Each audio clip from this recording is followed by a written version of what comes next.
sure we talk about this a lot, just like money mindset. And the only way I can tell you guys apart, one's got a little bit longer beard, but the shirts are up. Yeah, the giveaway, like I said, it's tats. And where did the name Money Smart Guy come from? So, coming into entrepreneurship is very difficult because you think that you're all self-centered and you think that you're talented enough and strong enough to get to buy yourself.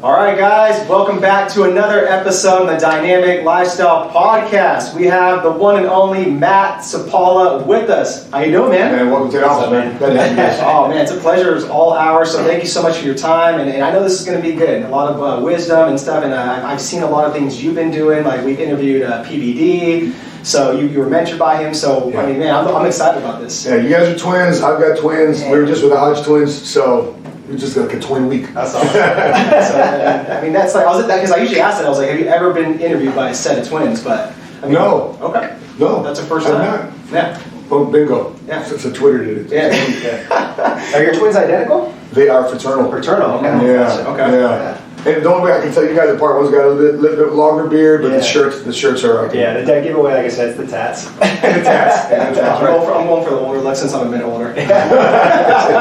Salt and pepper. Exactly. Well, cool, Matt. Let's jump into this, man. So I want to just kick this off with, first and foremost, thank you so much for your services being a U.S. Marine to this country.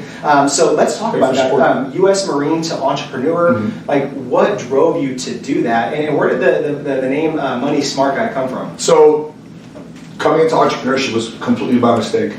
I was unable to re-enlist into the military because, check this out, in one full year, talk about coming back from a combat deployment, came out from the deployment and I got married, I got divorced, had a kid, filed bankruptcy, got divorced, all in 1 year.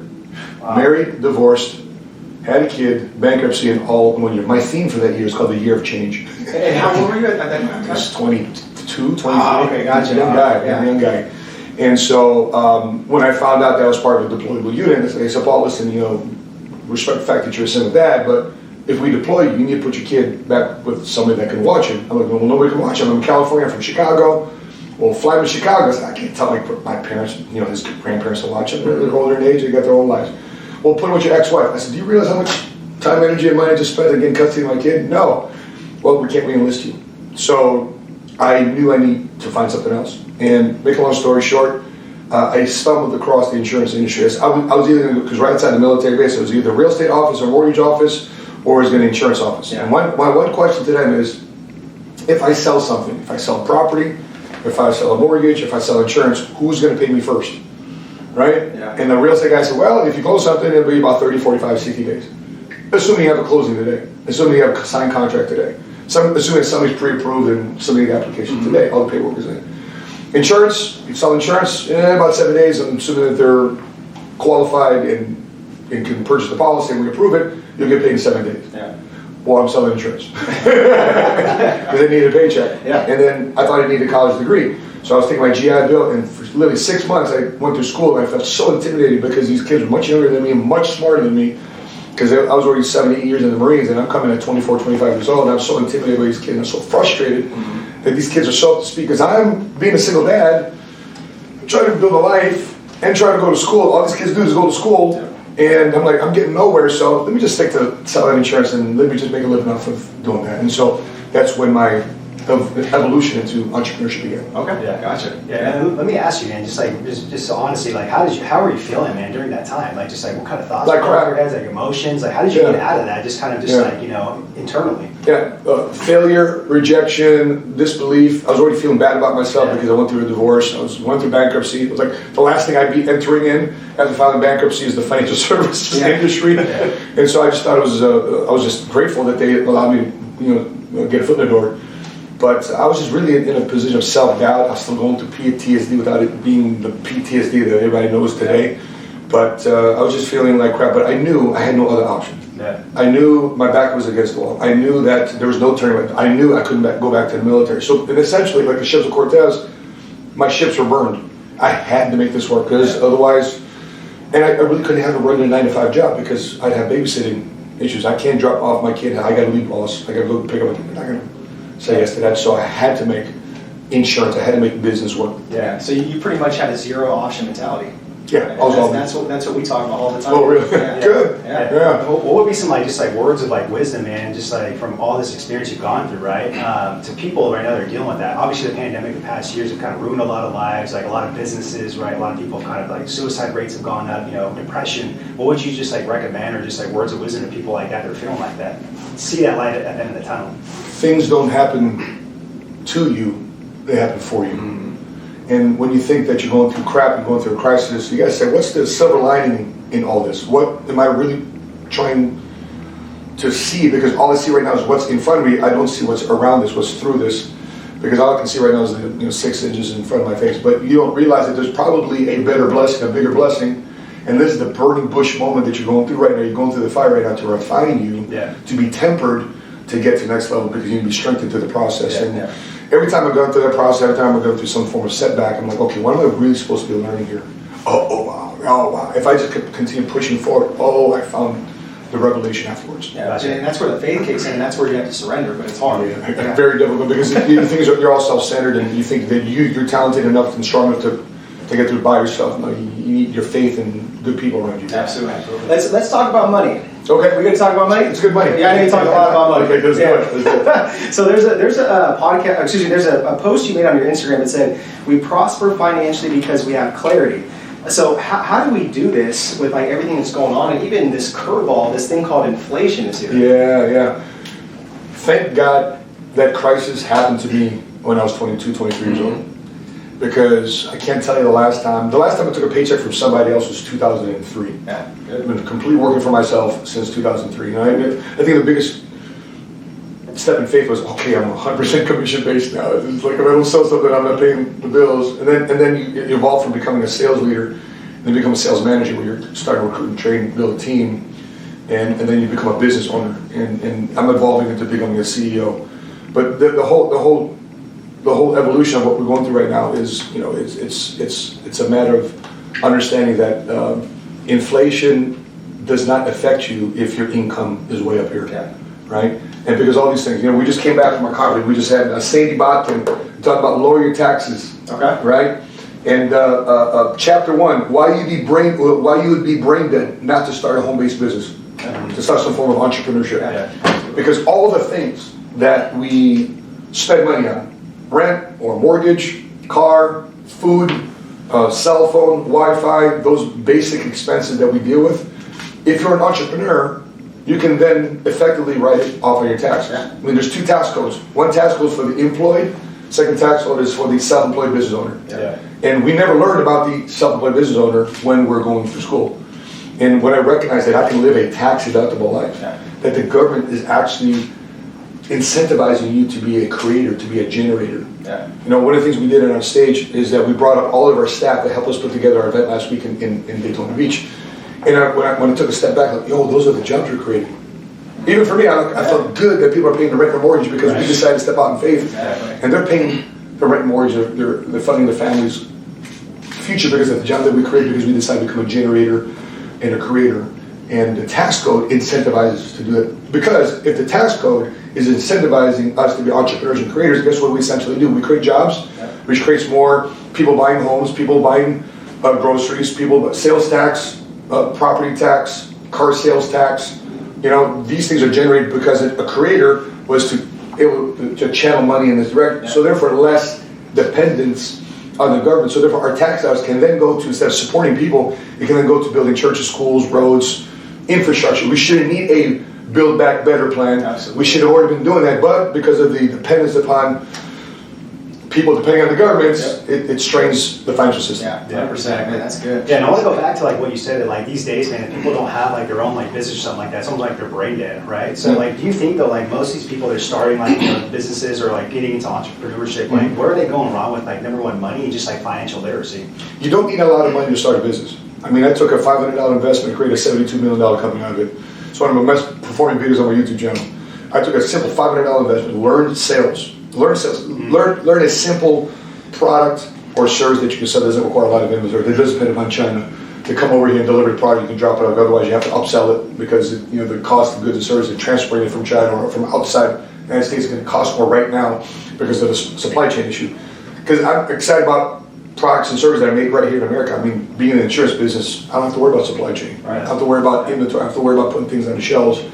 So find something that you can sell, a service that you can sell that doesn't require you a lot of money. I mean, my son, I helped him start his snow plowing business, his landscaping business, something business like that, the things that need to get done all the time. Right. They're very simple businesses. So. Yeah. So you think that like sales is definitely like a skill that people really need to kind of like master, right? 100%. Here's why. Sales, people think that it's win-lose situation, right? There's sales out there that's win-win, but who's supposed to win first? The customer. If you found a problem and you created value with your product or service, then the customer wins. If the customer wins, the customer's going to tell everybody else about their product or service and come back and say, hey man, I had a good experience. I never thought life insurance would be this way. They really helped me understand life insurance. Talk to my cousin, And that's how last year we sold 25,000 policies. Yeah. Because I remember, as a one-man operation, I was selling 80, 100 insurance policies by myself. But by elevating myself from sales leader to sales manager to business owner, now evolving to CEO, in my organization, my team, we helped sell 25,000 life insurance policies last year during the pandemic. Yeah, and this is something like we talk about with our health and fitness coaches. Is like don't fear sales, right? Like selling is serving at the highest level. For sure. That you have a moral obligation to help these people out to get them out of pain and like change their lives. You know, so it's good to hear. Yeah, I mean, if really selling is educating. If you're really listening and you hear the problem that your client or customer is grieving about. Hey, I got a solution. Would you want to consider it? Great, awesome. This is how it's going to work for you. Here's the results we created from previous customers and clients, and it's cost that. Yeah. And here's what we've realized: people, what did the pandemic tell us? If it's worth it for people, they'll spend the money. Oh, of course, absolutely. Right? So they'll blow it if they think it's worth it. Yeah. So let's stay on this because I'm sure, man, you talk about this a lot about just like money mindsets, right? And let's keep in the context of like those that have that cost mindset, the poverty mindset, and the scarce money mindset. Mm-hmm. We deal with this all the time. Like, we're guilty of this. We grow like that too. But like, how is there any tips or hacks you can give someone to reframe their mindset to not think like that? Yeah. First one would be association. Yeah. Because if you hang around people, for example, when I left the military base, I drove around Southern California.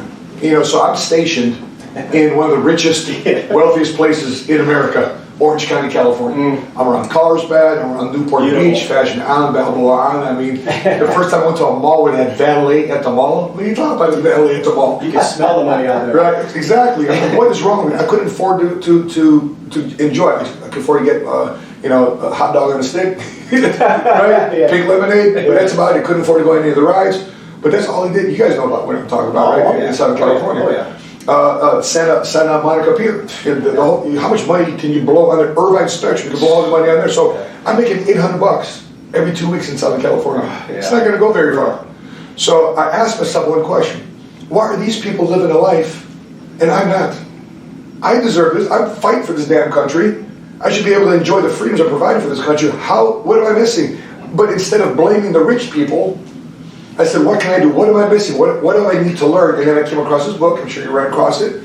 Rich Dad, Poor Dad. Woo! Yeah, classic. And I related to him because he's Japanese American, I'm Filipino American, and he's also a United States Marine. And flew helicopters. I flew helicopters. Like, awesome. It's amazing to meet this guy for the very first time at Patrick's party. But he gave me the encouragement to say it's okay to think differently than everybody in your family. Yeah. Rich Dad, Poor Dad. Who is his poor dad? His own natural dad. Rich Dad was his best friend's dad. I know, my bad. I know you're probably like, dude, why did you do that? Just really quick, and we'll be back to that video. I just want you to join our free Facebook group community for health and fitness coaches looking to get more online clients. So just click the link below in the description box, join it absolutely free. We got some cool stuff in there, a lot of videos, do live trainings every couple of months on there. And we got some cool freebies on there. So just make sure to click the link below, join our free Facebook group for health and fitness coaches that want to level up and get more online clients to create more income, impact, influence, independence. Back to the video. Who was an entrepreneur. So that gave me the permission to embrace it's okay to be the green sheep of the family. Yeah, I like that. And is there ever times like that those limiting beliefs like come up again, just kind of around like money, and like how do you deal with them? Yeah, because as much as you think that people deal with failure, fear of failure, it's also the opposite. It's fear of success. Yeah, I can't tell you how many times we ran across guys like, oh, how come you're stuck at $100,000 a year? Why don't you crank it to 250? Man, listen, man, I just feel guilty making that much. What? What's wrong with you? Right? Because, I just feel guilty because, nobody in my family did. Bro, in other words, you're limiting yourself. It's the more value you create, the byproduct is the more revenue you're going to create. So in other words, you stop creating value for people. Yeah. You limit it. So once I started framing it that way, I said, oh, no, I need to make $1 million then. Yeah. Because I want to continue to help people. Because sometimes people, the money is the end result of their efforts. Right. The way we look at it, the name of our company is people helping people. So if the more people I help, the more value I create, the more problems I solve, the more money we should then be generating. So I don't feel guilty about the money we make. Why? Because so much value is going back out in the community. I can't tell you how many 23, 24, 25-year-olds, believe it or not, we've had to file life insurance claims for. Yeah. And people think, oh, I'm young, I don't need life insurance. Well, I just was literally off the phone with somebody who was 24 years old, thought he was healthy, immigrant family from Mexico. Believe it or not, 3 people are dependent on him in that household. Because he's the only one that knew how to speak Spanish. Yeah. Next thing you know, he goes, oh, I got pain, 24 years old. Next thing you find out, tumor, softball-sized tumor in his gut, right? Some form of lymphatic cancer. So he's going through chemo. Because he bought a life insurance policy with living benefits, he got a $250,000 check, direct deposit into his account. And the last thing he's worried about right now is money. Yeah. He go get these fancy, what do you call this, naturopathic treatments versus just chemo. Yeah. So he's double healing himself. Yeah, and obviously, like you hit a good point on that. So you guys, you're not afraid to make the money because you guys are stewarding it in the right directions back to the community, and that's my point too. Because we go to the same church, Elevate Life Church. So shout out to them, Pastor Keith. He talks a lot about that. He's big on just like stewarding your money the right way, and it's like you guys are doing that. So I mean, is there anything else that you can elaborate on, just like on the importance of stewarding money once you are making it? Matthew 25, parable of the talents. Okay. The parable of the talents is when the master's leaving. This is one of my most watched videos on my YouTube channel. The master's leaving, and it says, you know what? I'm going to give you three servants. Come here. I know you're good with money. You're good with money. You not so much. But I'm going to give you money. I want to know what you do with it. I'm going to give you 1 talent, you 2 talents, you 4 talents. Knock yourselves out. When I come back, let me know what you do with the money. Master leaves for a journey. Comes back. Well, and by the way, he gave them talents according to their ability. Right? So the one with the least amount of talent, he was probably not so able. 2 talents, a little bit more. Number 4, knock your socks off. Anyway, the ones with 2 and 4 talents, they doubled it. 2 became 4, 4 became 8, 10. Right? The one with the 1 talent, the one with the least amount of ability, he operated out of a spirit of fear. He buried it in the ground.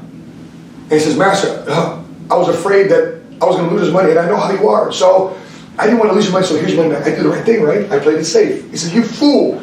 You should at least put it with the bankers to get some interest. So not only get out of my house, but I'm going to take what I gave you, I'm going to give it split up to the other 2 that was more than able. So to operate out of spirit, out of fear, and not to double your money is a sin. Yeah, absolutely. Yeah. You're getting kicked out of the house, and it was pretty, with gnashing of teeth and all that stuff was like, bad, right? Yeah. But I always wanted to be that type of servant. Said, okay, if the master came, if the God came and said, okay, I'm going to give you a certain blessing. And my question to God is, what type of talent, what type of servant am I? Am I a 2-talent servant or am I a 4-talent servant? Because you're going to base it based on you're going to give me money and opportunity and doors open for me based on my ability. Yeah. And I don't want guys to say, well, you know what, you don't know so much, so here's 2. Okay. Man. That's powerful though. Yeah. That's fire, man. So it's about your ability to self-improve and to be aware of what you don't know and to progress and grow. Yeah, that's good, man. That's good. I'll just say, put some water on that mic. It's expensive mic. I was still processing some. We're going to have to listen to this like a couple of times after this, but I want to shift gears here, Matt, and I really want to know this answer to this question is, PBD's been a huge mentor to you, right, man? So it's just like we had the honor of being able to come here 2 years ago to the Value Tainment office and be in his presence. That was amazing. Sorry, my office is not as nice though. We just got here. His office is dope, man. It's super dope. But just how big of a mentor has he been to you? And maybe what's the best piece of advice he's given you to where it's just been a game changer for you? It's that old saying, the reason why I see further is because I stand on the shoulders of giants. That's what PBD is. He's got a unique, even though he's younger than me, he's got the wisdom of a 90-year-old. I don't know what God has done in his life, but PVD's been through a lot in his life where his ability to personally develop and grow and see perspectives, you know, because I think I'm a certain way, and then I bounce up and I say, PVD, I'm thinking about this situation in a certain way. What am I missing? I thought this was the solution. I thought this was the solution. Am I missing something? Because I think I'm going to go with option number 3. Then he provides me 4 more options. How come I didn't think about that? Yeah. So I think that's the power of a mentor, because you think you're going one direction, and if you're open enough to say, listen, to a mentor, because lots of times, guys, we think we know it all, right? And I don't want to share with you my weeks, especially to somebody that's mentoring, or your buddy, or somebody that you're pulling up. But with PVD, I'm very open and transparent. PVD, I'm thinking about doing it this way, this way, this way. I've got this solution. Am I missing something? Oh yeah, you're good. So that saves me money. That saves me time and gives me perspective that I never thought, and it makes me look much more smarter. I'm just gleaning off of what he just said, because I'm also learning from every experience. So, for example, like I was negotiating office space, or thinking about dealing with a leadership development issue, or dealing with some character flaws, or people that are dealing with, you know, how to build a business in city and state. I'm just tapping into that wisdom, and that will be your life accelerator. But one of our secret sauce, if I said at the beginning that your associations matter, well, who you choose as your mentor is also very important. Yeah, absolutely. It can't just be something because right now so many people are enamored with what they see online. Yeah. You got to ask. PB's favorite question to gurus and mentors is, how did you make your money? How'd you make your money? Are you just a good speaker on the topic, or how'd you make it? Or are you currently making it? What's your come up? Well, I can believe in that come up. And I think he felt that way about you guys, because he doesn't just let anybody interview him. Yeah, that's awesome. So for him to sense that in you guys, and his team, Mario's his handler. Yeah, I'm right. You know, kudos to you guys. That's awesome. Thank you. That's cool. Yeah, we can go on a whole like tangent about just like more stuff with like PVD, but man, that's awesome. And he's a very rare gem. He really is. Very rare. Yeah. He's a once, in my opinion, he's a once in a generation type of man. I've been around the block for 23 years now in business, and I've hired coaches, I've hired consultants, but I've never been around a strategic mind, a critical mind, a data-driven mind, as much as PVD. Yeah, 100%. So we talked a little bit about like sports. We see the basketballs around here, and obviously you've had a lot of success just early on. You're going to continue to do that and thrive. So there's got to be like a killer instinct that you have, Matt. So what's that killer instinct in you, man? It just gets you up every day and just you are relentless and just like you will not quit. You know, I'm thinking about what type of legacy I want to be leaving for the kids. I mean, you know, my definition of being a good father is not, you know, being around them all the time. Yeah. You know, it's showing them all the time what their daddy's doing. Because there's going to be a time where I'm not here. And my kids are going to go back and say, oh, what Bobby doing here? Oh, that's what you did. And that's the motivation to create a YouTube video. I am speaking to the great-great-grandkids of mine, 50 years from now, 60 years from now. That's going to be a mayor, that's going to be a governor, that's going to be an entrepreneur that's fighting for a shot at being a Fortune 50 CEO. I'm talking to that grandchild of mine. Yeah. I'm not talking to my generation today.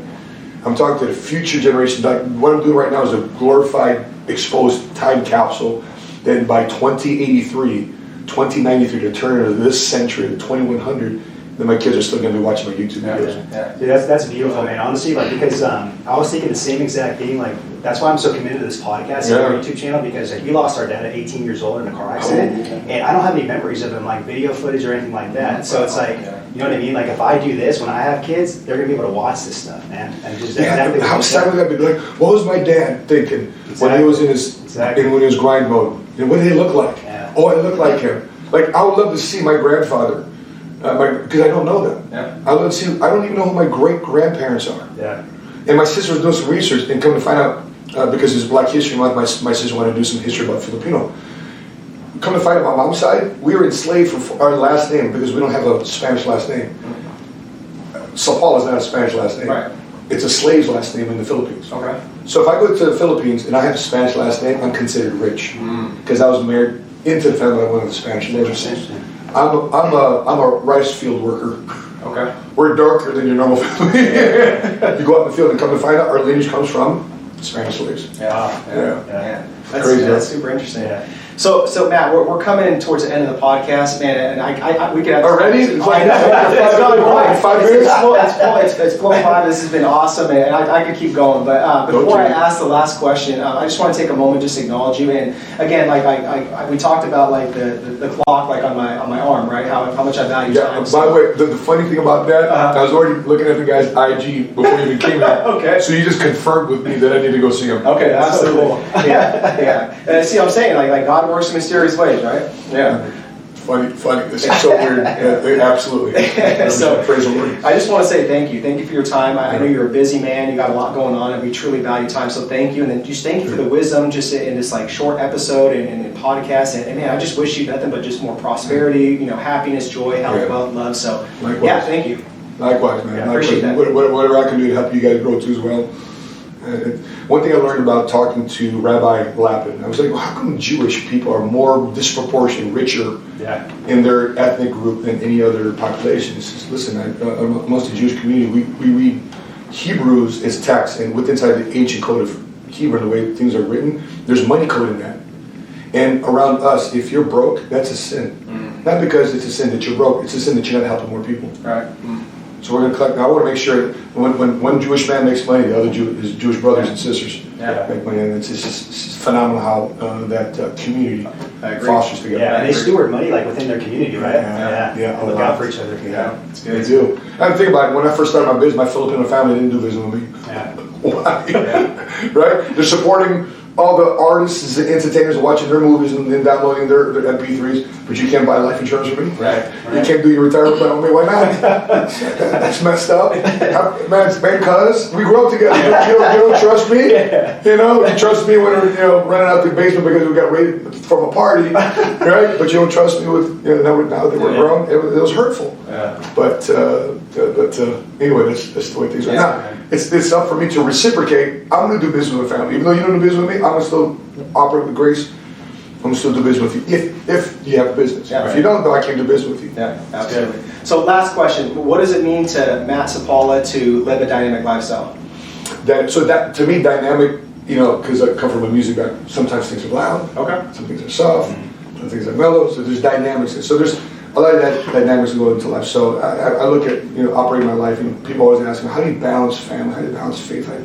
To me, I got one word, man, it's integration. Because when you have dynamics in a piece of music, it makes that life that much richer. It makes that piece of music that much rich. It's exciting. When the beat drops, but there's a build-up to it, and then the beat drops, that's dynamic. Yeah. So there's going to be ebbs and flows in your life. Things are operating, slowly, not as much as you'd like, or things are operating faster, and things are just like drinking out of water out of a fire hose. But you just got to be ready in all those moments and just take things, be prepared for things, and recruit people towards you that can also help you conduct that music and that play different parts in your life. You need to recruit somebody in multiple aspects of your life that needs to be there for you to help you financially, spiritually, emotionally. And one of the first dynamics I experienced with my wife is how to deal with a marriage. Okay, right? Like, okay, I said yes to you, but no to everybody else. Gotta make the right decision. but a promise is not, I conversations with my wife and I. Here's the dynamics. Sweetheart, do you know that in the world there's more people that's hotter and sexier and more beautiful than you? What? Where are you going with this? Well, I want you to know we flip it. There's much more guys that's much more handsome and stronger and buffer and richer, more powerful than me. Yeah. Right? Okay, so the same goes by, but I choose you. Yeah.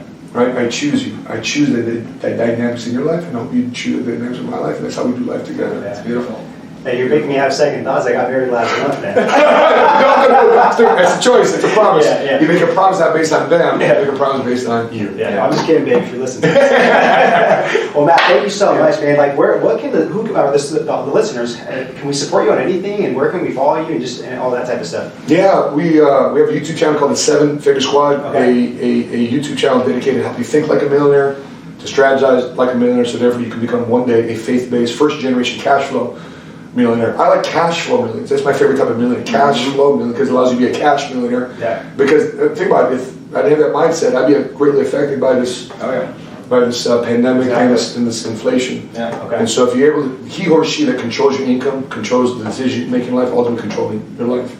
And so if you want to get insight on how we go about doing that, check out our YouTube channel called 7 Figure Squad. And at the very least, check out our Instagram page at the Money Smart Guy. Okay, awesome, sweet. Well, I have that all linked up in the show notes. Guys, go check out Matt, what he's doing. It's game changing. So thanks again, Matt, and we'll catch you guys on the next episode.